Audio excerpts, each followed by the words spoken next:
I'm the skeptical member of the team, but I've been talking with my co-producer Dale Stevens, and he and I have seen the exact same thing at different times in different places. So I would describe it almost in a science fiction sense as if a door opened. So, like this, kind of a door opened, a shape formed. It was totally black and surrounded by the night sky, which is slightly illuminated from a town off in this direction, I guess. And then as soon as it was there, it was gone.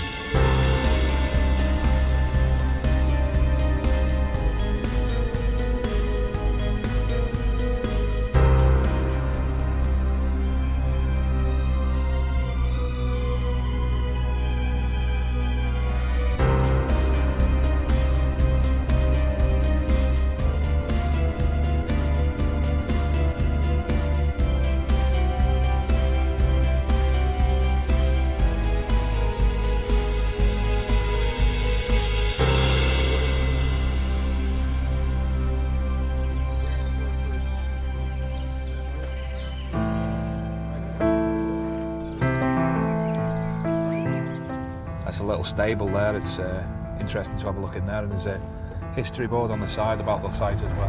Right. Well, hopefully. Oh, Steve's already here. Oh yeah, it's Steve Mary. Right side. Okay, left side will do.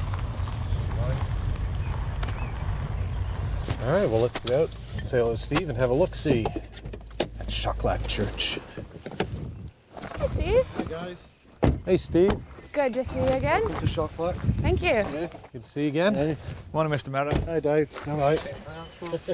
So has anything paranormal happened to you while you've been waiting for us? No, not at the moment, but if we have a look around, get our stuff out, All right. check the place Fantastic. out. Well, give us the grand tour first, and then we'll pull this stuff out and set Certainly, everything yeah. up. Tell you what's what. Yeah. No problem. All right, guys, Great. let's go have a look. You're talking circa the 13th century for the building of the church. The original part, as you can see, on the left-hand side is a lot older than there was an addition. It was a small church, you needed an addition. So you've never been here before? No, this is my first time. This to is a- Shocklach. Ah. But, I'm aware of its the so-called experiences that have been reported here over the years. Right. Time slips, apparitions, and that's good enough to draw my attention. But you're the expert. Sorry, Dave. No, I'm not an expert. You're the one with a great deal of experience here. Yeah, I've been coming here now for 10 years. Hours-wise, you're probably looking at 3-figured hours spent at the site. You're talking 50+ visits. I come here alone because I like the location, I like the tranquility. So away from the paranormal, that is. So you were saying that there are a couple of questions. You were telling me earlier there's a wow entrance, as you call it. Yeah, I would suggest that the entrance, what we're near now, if you entered this gate rather than the gate we entered previously, there's more of a wow factor when you first enter the site, come through the trees, come through the gate, which is the old English swing gate that you have to bend round a bit. You see the church for the first time, and it's wow, it hits you straight away. And let's go through a couple of things about the church, the experiences that you, the UPIA, have had here. Mm-hmm. Let's start with the little girl, the time slip. Yeah, we come to the site. It was my colleague's first time, and he brought his daughter along with him as well. We wanted to discuss something away from the pioneers of a child, so we walked to the rear of the church. At that point, we stopped. He lit a cigarette. He took one drag of it. We asked her to run away. She ran from behind the church. As she went round one corner of the church, she automatically appeared around the corner closest to us straight away within an instant. And I'm probably talking for an 8-year-old child to run that distance, anything up to 30 seconds. And in terms of audible disturbances, what have you been noticing here? I think probably involving the UPIA in particular, we've done several long periods of time at the site, and right at the end of one of the last instances, we were actually stood in a location where 5 UPIA investigators were huddled together. At the end of any investigation, we give people free time, go where you want, do what you want, basically. And the 5 investigators were stood at this location and heard the sound of horses neighing and the hooves along the roadside. Now, that might not sound like anything. We're surrounded by a field, but the fields were empty. We had a 1,000,000-watt candle-powered torch. We checked the fields, there was nothing of consequence in the field. But in a historical document, and we're talking dated back to the 1800s, there's actually a report of the Brayton funeral cortege, and obviously at the time it's not going to be hearses, it's got to be horse-drawn carriages, etc., coming down the site, and that's supposed to be an anniversary ghost. It's supposed to take place certain times of the year. After David finished relating some of the stories of paranormal activity at Shocklach, we all split up and went in different directions to explore the site on our own. As I was moving along the side of the church, I felt compelled to move into a remote corner of the grounds. Turning back towards the church, I was overcome with a sense that we were not alone. For whatever reason, this corner interested me. I walked up through, and obviously there was nothing going on, but I was standing in that area, and I turned and I looked at the rest of the church, the building, and nothing happened, but it felt like something was going on. And in my mind, I literally thought the words, something's happening. It was an emotional response that something's happening. With all honesty, you have just described to me word for word exactly the same as many other, well, not many, I'm not talking tens, I'm talking 3, 4, 5 people have said word for word. There's something else going on here. Something else happening. There's something else. It's like there's a curtain and there's something else beyond the curtain. I can't see it, but Harry Potter-esque. Yeah, but I can feel it. And I mean, I wasn't frightened or scared or anything. It was without a doubt. I can't see it, but I know. It's one of the personal events that I've described.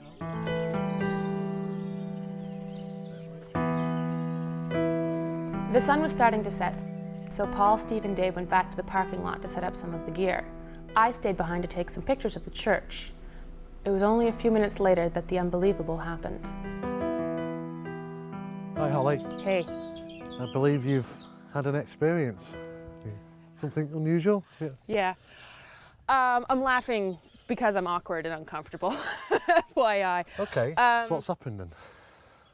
I was taking pictures of some stuff. I took a picture of this, for whatever reason, this window right over here, and then clear as anything, I heard the horse's hooves. You heard horses' I heard the horse's hooves, and I thought that was laughable because we've heard so much the horse's hooves. Yeah. And it wasn't somewhere off in the distance. It wasn't like. Were you quite close? It sounded like it was just on the other side of this tree line here, and I thought, for sure, that there must have been a horse there. There must have been a hard surface because it sounded like a hard surface. The horse hooves, I heard it for about a second and a half to 2 seconds. The clop of the horse's hooves, and almost what I would have at the time I was thinking that sounds like a carriage, like a wheel on the surface as well. Yeah. It was so clear and so distinct and so close that I had to come down here. Right. And I never took my eyes off the site from where I heard it, and it was right through here. So you went over to check? I went over to check because I honestly, I couldn't believe that there wouldn't be anything there. Well, I think really what was running down the side here is pretty much just a mud path. Oh, it's mud, and there's a cow field right there, and I thought, sure, it's the cows, but cows don't have cows don't have horseshoes. I don't believe there's any horses in the vicinity at all. No, and I think Dave's actually gone off to check to see if there is anything there. I mean, it wasn't somewhere off in the distance, like I said. It's very interesting right there. that you've said that, because we've had the same things reported in the same location before. This location. Seriously, this location. And we've also done the same thing. We've been out to investigate to see if there's any horses around. There is no horses here. You're going to have to travel a good 3 or 4 miles to find any horses.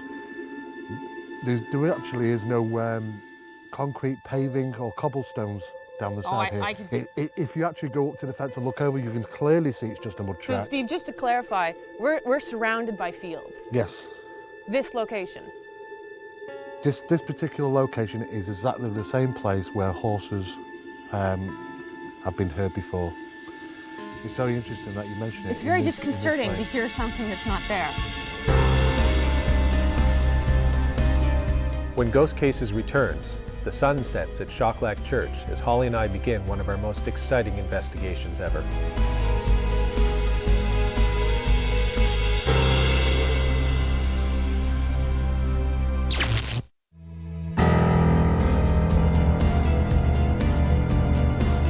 darkness descends on Shocklach Church, Holly and I start our investigation.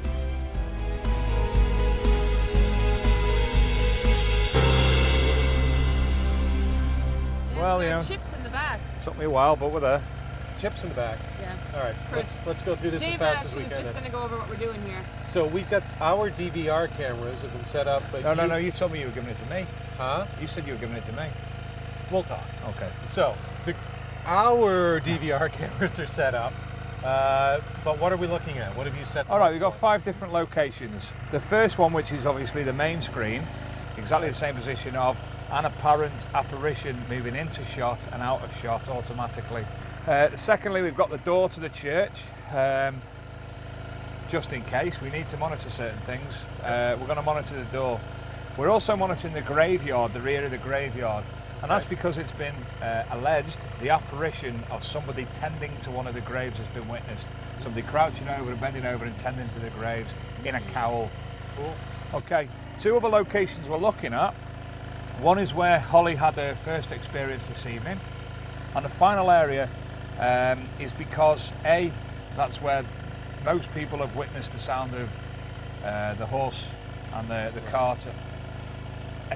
Strangely, a different place to where Holly witnessed it, but that place. And additionally, because one of the members of the UPIA actually witnessed a figure in that area as well.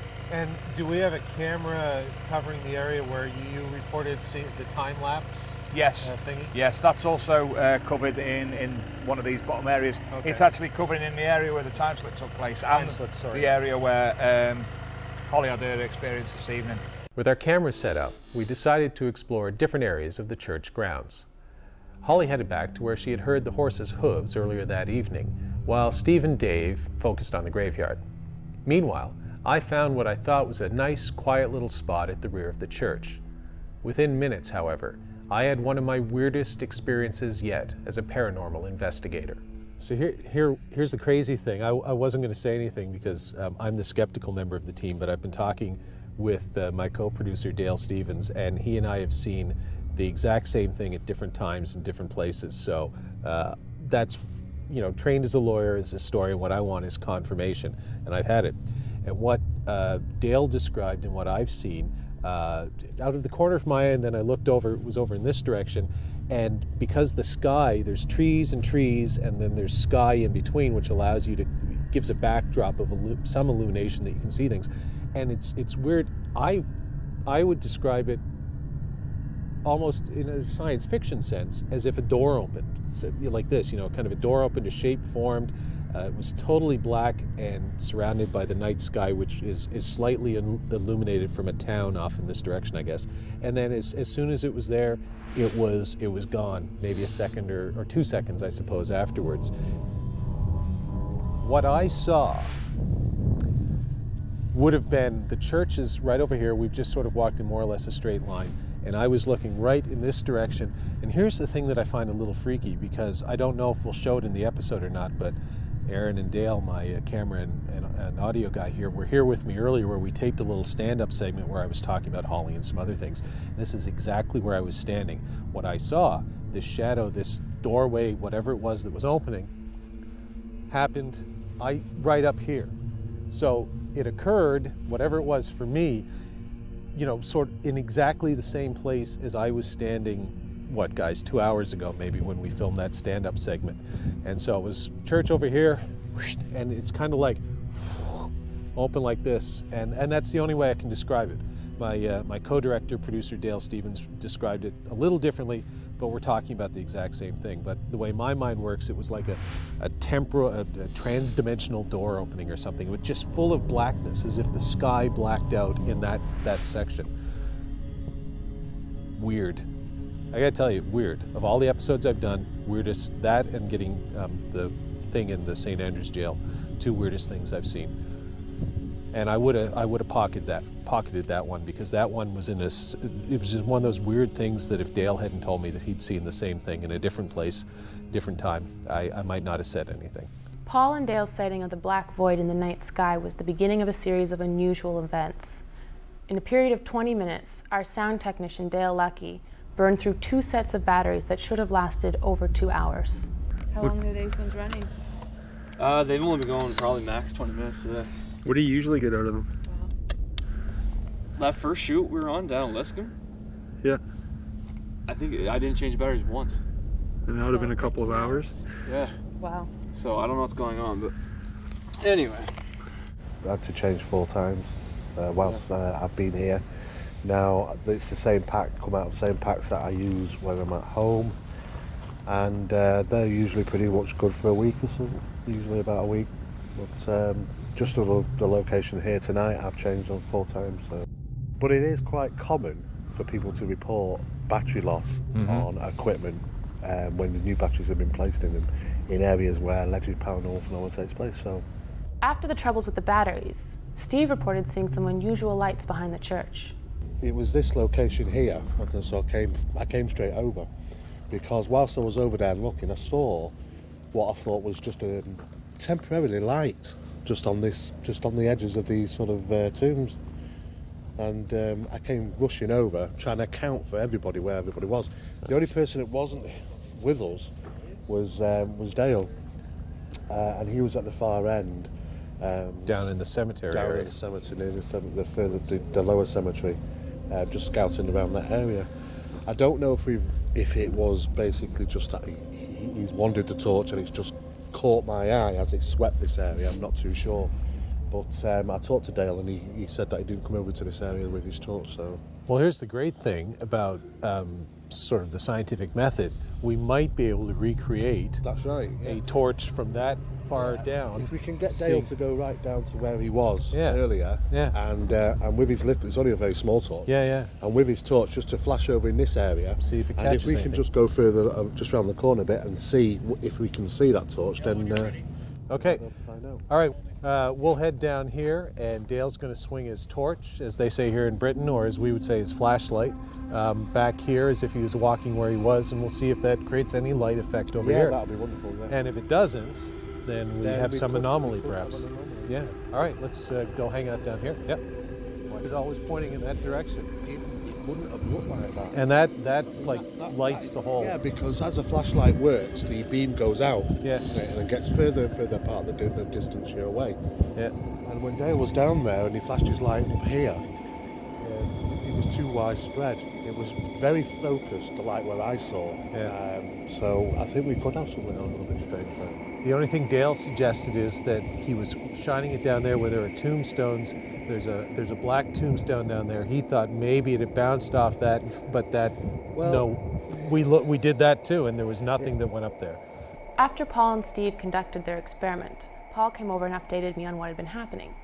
And then he told me something else, that he'd actually been hearing things throughout the entire investigation. Horse hooves. What did you hear? Horse hooves, which I heard earlier. You did? Yeah, When? earlier when it was still light out. Why didn't you say anything? Same reason I didn't say anything about the thing until the thing. I always wait for corrupt. I would have said something at the end of the night. Are you serious? Yeah, I wasn't sure. I went on this long walk to see if it was the cows over there or anything that could have made the kind of thing. When Ghost Cases returns, Holly and I share an experience that seems to defy explanation. Over there, dark void in the sky over here, clip-clopping horse. I'm going to go over here and see what I can hear.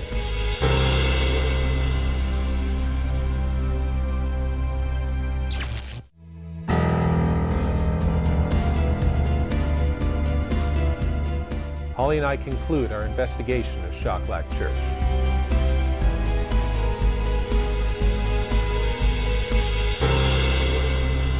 Are you serious? When Paul told me that he had actually heard the sound of the horse's hooves, I was irritated with him for keeping that information to himself. But I was also a little relieved that someone else was hearing the same things I was. And then we heard the sound of the horses again. It was the clip-clop, clip-clop, clip-clop, clip-clop, clip-clop. How'd it go? Clip-clop, clip-clop, clip-clop, clip-clop. Yeah. No, she was like, and I was like, yeah, no, I heard it at the same time. And then it disappeared. Didn't want to yell. She said, "Lo, yell and let everybody know." I said, no, because there's cows over there, and I wanted to go over and make sure it wasn't a cow rubbing against the metal thing, which I had observed earlier. And then we just heard that, and that was a different sound. Yes? Yeah, I'm sorry. I'm just really cold. That's why I'm shaking. No. But we heard them both within like 3 minutes of each other, and they're different sounds, right? We heard a clip, clop, and then the metal sound, which we just heard, is different. No. Unless it is cold, yeah. Clip, clop, clop. But then it's gone. Oh no, I'm with you. I heard it. At this point, Paul and I were running on nervous energy as we tried to figure out if there was a rational explanation for what we were hearing. I don't know. It sounded like horse hooves to me. And I specifically, because I briefly heard, like for a second earlier this evening, I went on this long walk, the same second or two, the clip, clop. Again, sorry, I pocketed it. Yes, I was going to report it later. This is the way I work. But I went on this long walkabout like Steve did to go over to suss the area out. I saw the cows. I even called one over. It's like, you're a little cow. You called it Yeah, over. because if you knock the metal, ding, ding, ding, ding, ding, some of the cows will run away in fear, but the curious ones, Like Holly. yeah, they'll move. Did you just call Holly a curious cow? No, I just said she's curious. Yeah, Right. that works too. This has descended into comedy, which is great. I do comedy when I'm nervous. Yeah. I'm not nervous. It's just weird, especially with the black things that Dale and I saw. Look, I'm like Kermit Frog. Especially with the black things that Dale and I saw. But I absolutely. I heard a clip. I heard it, and it actually lasted for a good, I think, 6 seconds, 5 or 6 seconds, maybe, give or take. It was a prolonged. It was longer than the first time that I heard it. Me too. Same here. Yeah. All I know is there's sounds. There's I think there's some sort of animal crawling about. There's, as Dave said, the metal thing over there that's in the field. There's whatever that is, which is not what we heard. Those are just natural sounds, and what I heard, I can't speak for Ollie, in all seriousness, was an unnatural sound. It sounded unnatural to me. Hold on, just listening.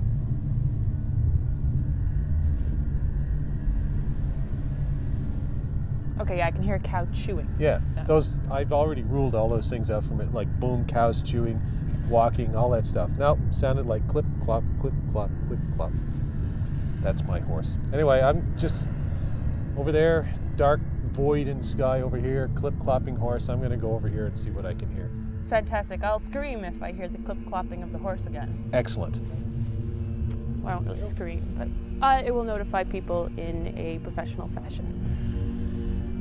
Moving on. What happened to us that night at Shocklach Church? I still don't know. We don't have any photos of relevance, and our audio and cameras didn't pick up anything anomalous. But we all saw and heard things that we cannot explain. It's almost as if all night something was playing games with us. Shocklach is the type of investigation that you never want to see end. I can understand why my friend Dave Sadler has been drawn there over and over again, because the location is genuinely haunting and truly unforgettable. It's like black things in the sky and light anomalies over here and horse hooves. Ooh, this is and Dale asked me, it's like, are you scared or anything? I said, no, I'm not scared. I'm jacked up. This is exciting. This is fascinating. This is cool in a weird way. Because this is the kind of thing, if you're doing UFO research or any paranormal research or anything, it's like being a lawyer. You can read it all in the books, but until you get in a courtroom, until you get there in front of a judge with a witness and everything, you don't actually know how it works. And the same thing's true with paranormal investigation. You could do 50 of these and have nothing happen. And then you can come to a place like this and you can have multiple sort of things happening all in one night, and you realize, you know what, the 50 times where nothing happened, it's worth it to get the one time where you go to a place and whatever's happening, it's interesting, it's anomalous. Whether it's paranormal, I don't know, but it's certainly anomalous.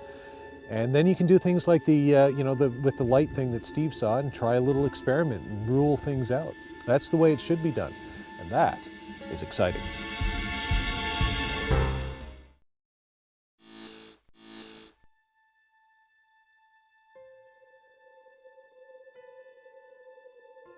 So this has obviously become a very interesting place to me because of our friend here.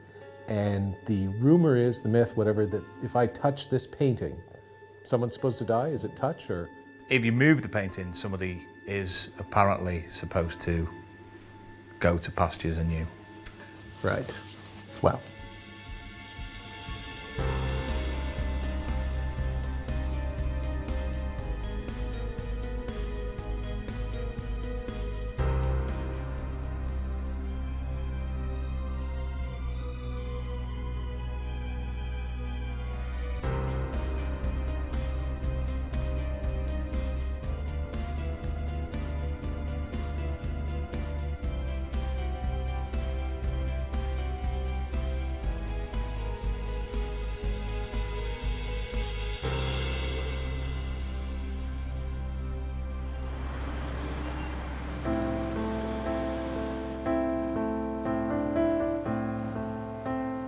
Here we are in Congleton in Cheshire, and we're crossing with Whoa, whoa, whoa, whoa. traffic. Careful, Thank you. Nothing Yeah, coming you that okay? way. Go, go, go. These people are crazy here. Some kind of crazy country with people running. Ugh. That's scary. That's scarier than the haunted houses. Speaking of which, we're at the Lion Swan Hotel. Bars, restaurant, function room. Excited? Yeah, the function room sounds like fun. So this place looks haunted. Should knock. Good job. The Lion Swan Hotel in Congleton, England is a unique location with centuries of history and more than a few ghost stories hidden within its walls. In fact, the room that I was staying in even had a bed once slept in by Henry VIII. After Paul and I checked in, he went downstairs to meet with our friends from the Unidentified Phenomena Investigation Association, while I got a tour of the property from the head chef, Simon Marr. He was very familiar with all of the paranormal stories associated with the hotel. This is where I stay, my room's up there, and this is the back of the hotel's just through them doors there, so, and the function room's at the side obviously. And this is the area you have to come through every night when you're locking up? Yeah, I walk up the corridor, there's no other rooms around except mine that's right at the back, all the other rooms are upstairs, so yeah, a bit of a chat for everybody. You're all alone. And this is, as we were saying, the back of the hotel. What did this used to be? There used to be a coach house above where my room is now, and then there used to be the double doors that let you into the car park or underneath where we're standing at the moment, so. Okay, perfect. And now, every time you come down here, is it always creepy or sometimes? Is it Yeah, worse a lot than of the time when there's no lights on and there's just the emergency light, it's really dark and you really want to get up the corridor as quick as possible, so yeah. The next stop on our tour was the cellar of the hotel, where a supposedly cursed painting awaited, as well as an old bar where a ghostly figure had been seen.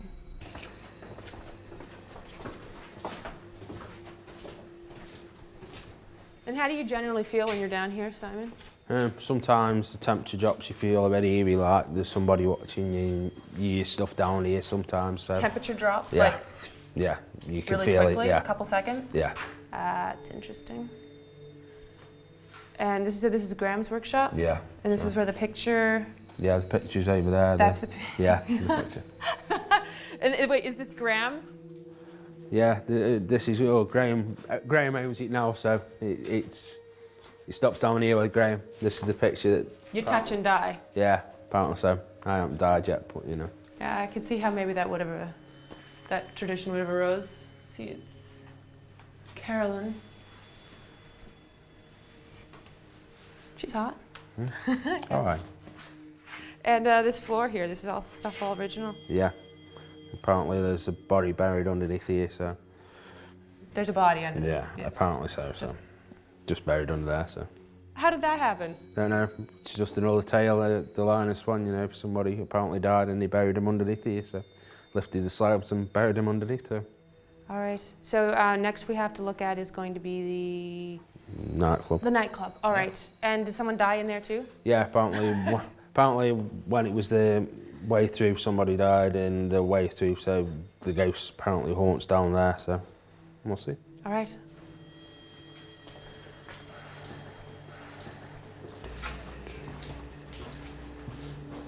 What is this?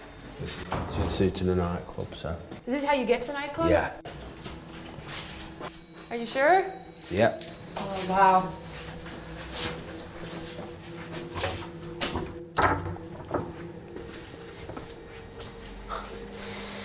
Weird. This is weird. What is this? Yeah, all the day glow sort of paintings on the wall. It used to be a little nightclub. Glows in the dark? Yeah. Used so, to? Used to. Well, I don't know if it does as much nowadays, but it used to at one time. That's the whole effect of it. So. Oh, it's fairly small. Yeah, and this is where the archway used to be. My bedroom's up there, and the archway was made round. They built an extra wall in to make it soundproof, so it's not quite as wide as it used to be. So, yeah, this used to take you up to the car park. So.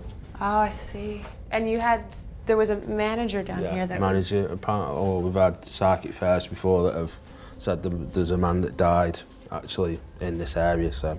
Back here. Yeah, back here. So. And obviously, it's not being used anymore. Not being used anymore. It's just storage, chairs and stuff like that. It's the old dance floor. So. How long ago was it in use? I think it was late 70s, early 80s. It was opened up way before I was here. It's never worked since I've been here. So. And is that when the guy was killed? Yeah, no, he died a long time before. Actually, when the passageway, it was shut down because of drugs and stuff. So. Oh, okay. That's normal, right? That's normal. That's Ian banging around my flat. Simon and I finished our tour of the hotel, and then I went upstairs to join Paul and the UPIA team in the conference room, where we would plan and map out our investigation for the evening. It was at this point that Paul and I took the opportunity to find out a little bit more about how the UPIA worked. And when you guys do an investigation, when people at home watch this and see you doing an investigation, you take a scientific approach to it. Perhaps you could just briefly, Paul, you have a science background. Yeah. Tell us about the approach that the UPIA takes to these investigations. When you're doing an investigation at position A, position B, there's less anomalies. Everybody's working in the same manner of fact. And really, that's the key. So there's no variables in the way people are working, that everybody's working to one specific method.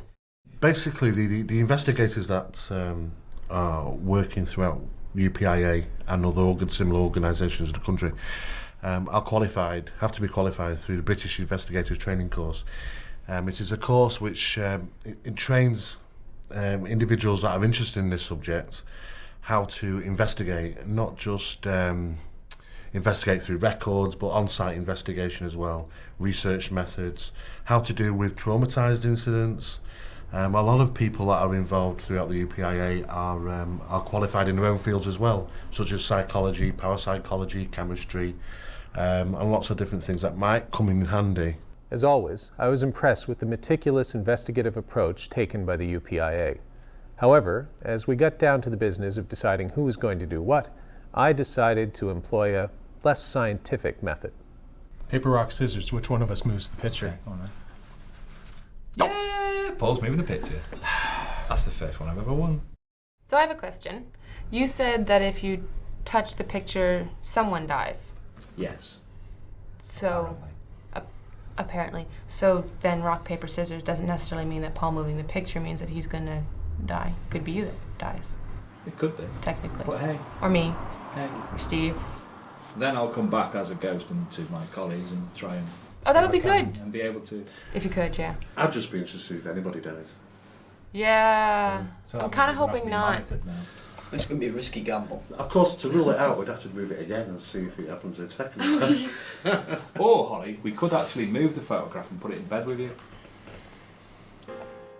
I could see why Paul and Dave get along so well. They both have an anything-goes sense of humor. That's fine. It's a good idea when you're in a haunted location to keep everyone's spirits light. So you and I will go down to the cellar tonight. Oh yeah. Oh yeah. Dig it. Dig it. And Holly and... Ivy. Ebony and Ivory. Holly and Paul can go up to my room. Oh yeah. Oh yeah. And I'll have a baby shower. Steve can have a beer. When Ghost Cases returns, we begin our investigation of the Lion Swan Hotel in Congleton, England.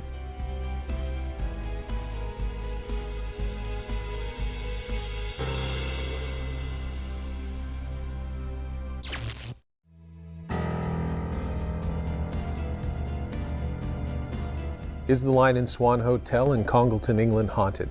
Holly and I begin our investigation.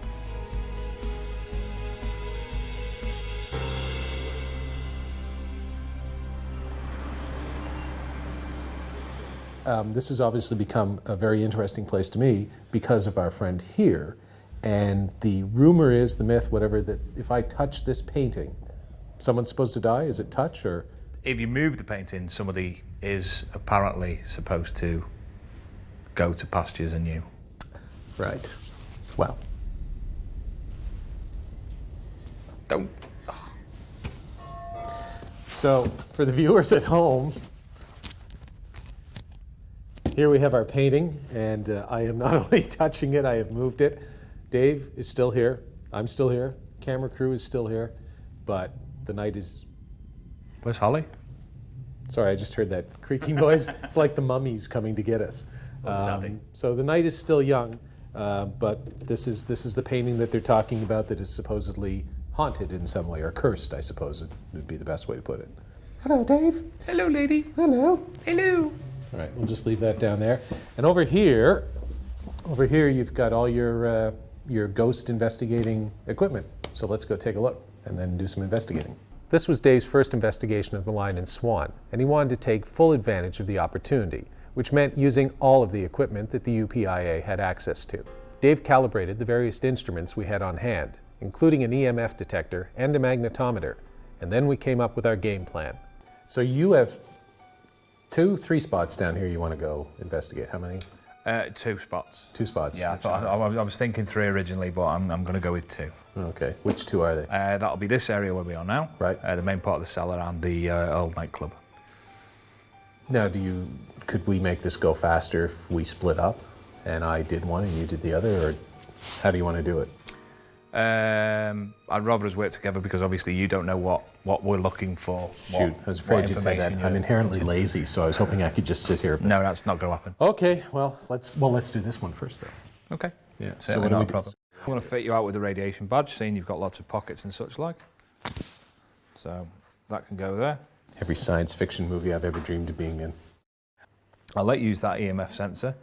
I'll let you use the magnetometer. And I have your choice of either you want the gun, don't you? My hands are kind of full. You've got pockets. Oh, all right. So I can just put this. Yeah, in. not a problem. Use the pockets and then take it out whenever you need be. It's obviously we usually work in different circumstances, but seeing we're in the cellar and such like, we'll do it in this manner. And obviously the Gauss meter normally has to be exercised by pressing the button, and a lot of the time keep your finger on the button. Okay, Paul, are you ready to rumble? I am indeed. I've got my radiation meter, my phaser. It's basic, temperature gauge. I feel like I'm in Star Trek. And I've gone you one better. I've brought a 3rd member of our group. Caroline. So this will be Caroline, and she's going to hang out with us here. Superb. And hopefully we both make it through the next short period of time. While Dave and I got acquainted with Caroline in the cellar, Holly, Steve, and Paul were beginning their investigation in the Tudor room. And basically what we'll do is we'll do a sweep around the bed with EMF detector to begin with. I mean, it's quite, as you can see how small this bed is, but there's been reports about the whole room, so what we're expecting is at least something. I mean, what we're getting here normally is a base reading of around about 0.4, which is relatively low. I mean, we expect anything up to 2. It's quite a space back here. There is quite a space back there, isn't there? Nothing there. No, we're getting no reading at all on there. And we'll check around the base of the bed. And we're getting 0.3, 0.2, slightly fluctuating between 2 and 3. Nothing on the negative ions. Nope. Just the power. We're getting a 0.3, 0.4. No, we've got nothing unusual on the EMF there. We're going to switch to the microwave, see if there's anything that's being picked up on the microwave. We've got nothing around on the bed. Reading 0. Yeah, well, it's quite flat at the minute. There isn't any unusual readings at this time. We took readings with the EMF meter and the negative ion detector, and they were all normal. If there was going to be any paranormal activity in the Tudor room that evening, we would be able to compare it with these baseline readings. In the meantime, I still had a sense of unease. I have to admit the bed kind of freaks me out a little bit. Why is that? I don't know why. I first came in here and I think it's just Do you the think way... it's just because you're coming in, it's just so capturing, kind of menacing. you know? Well, it's a lot of carvings on it. Gorgeous bed. It's an absolutely gorgeous bed, but there's something about the way that it curves in on itself here. This space here, like it's kind of like reaching in on you. Yeah, I know what you're saying. And it does it on the sides too, like it's grabbing. That's my initial impression. It's quite looming, isn't it? I mean, it's obviously the main focal point to this room is the bed. Absolutely. You know, when you come walking through that door, you just think nothing more than bed. This bed. know, this is it. This is what this room represents. Nothing more, nothing less. And I have to tell you, it's exactly what I saw when I first came through that door because. Yeah, it's fantastic. It's a great bed. It's as you can see, it's very old. And we're bound to, obviously, I mean, if we're going to have anything taking place in this room, people are going to think, well, it's circulated around this bed area. The only real area of sort of where we can move about is just at the base of this bed and up at the sides of it. Off to the bathroom, but I mean, I think this is the so-called area where people have claimed to have witnessed this apparition of a man and a dog, of all things, as well. So. As Holly, Steve, and Paul were conducting their investigation in the Tudor room, Dave and I were getting similar results in the cellar.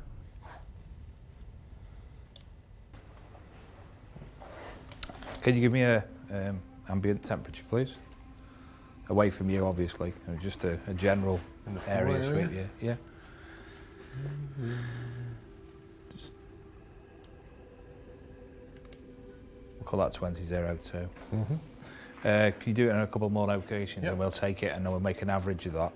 All right, so that's 20.2. Be the four corners of the room. Okay. And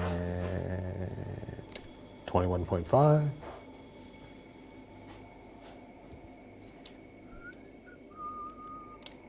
21.5.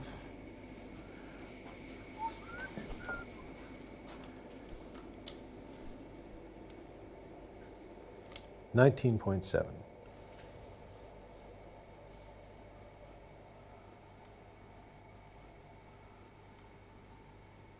So we've got an average temperature of around 20.73.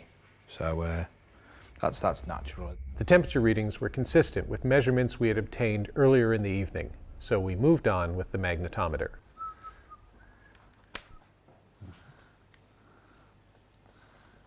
That's zero. It's nothing.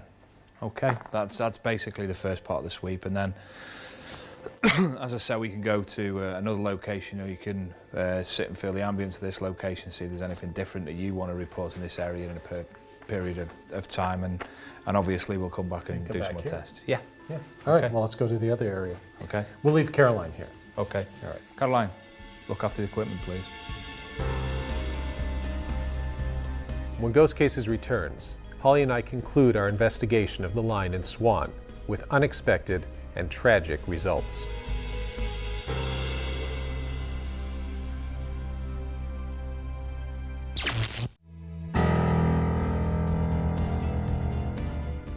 Is the Lion Swan Hotel in Congleton, England, really haunted?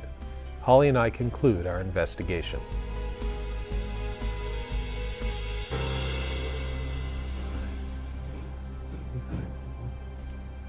What I like about this is it's made in Great Britain. Oh yeah. Made here. And you don't put the great in Great Britain. Me. Nice. I'm responsible for the inn.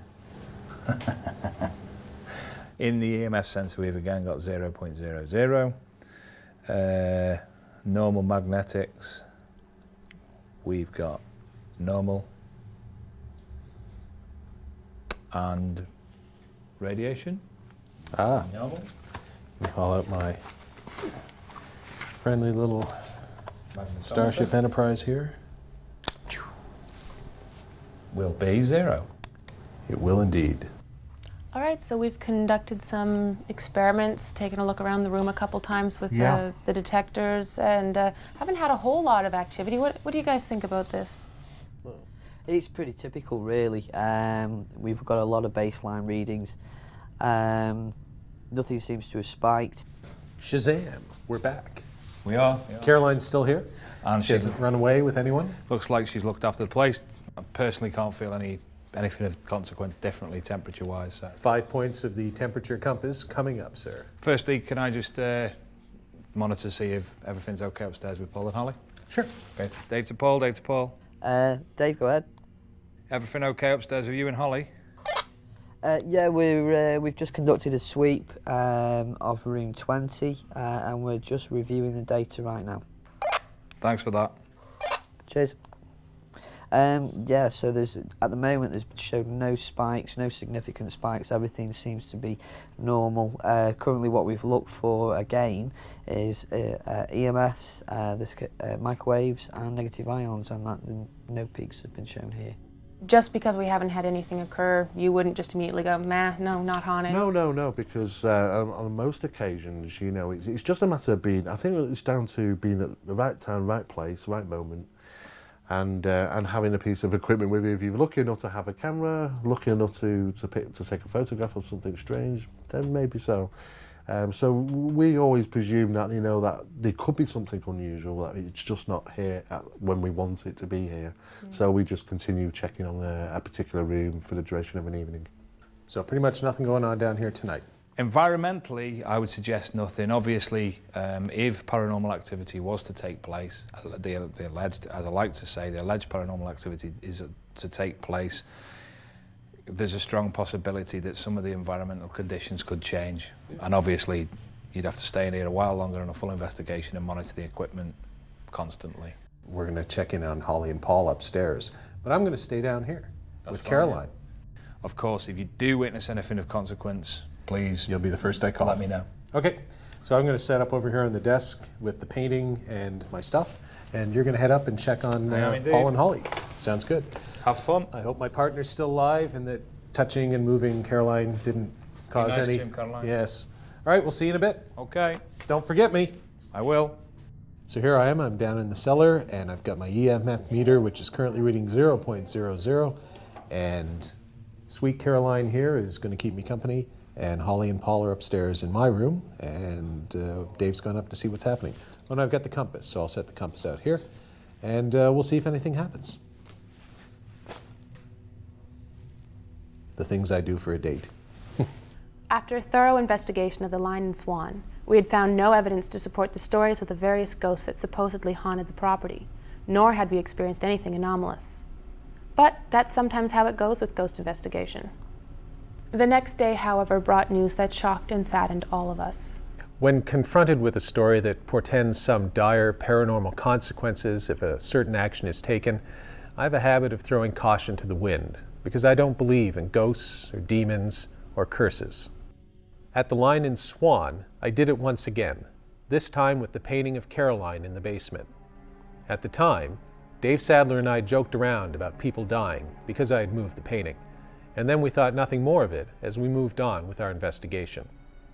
However, the next day we got news that the father of one of the participants in our investigation that evening had passed away suddenly the next morning.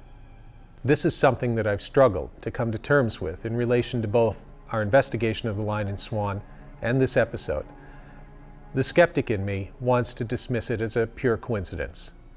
Given all the circumstances, however, I can't help but wonder if maybe for once I actually went too far and crossed some sort of paranormal Rubicon with tragic consequences. At the Lion Swan, supremely confident in my skepticism, I came and I saw. But it may have been the curse of Caroline's painting that ultimately conquered.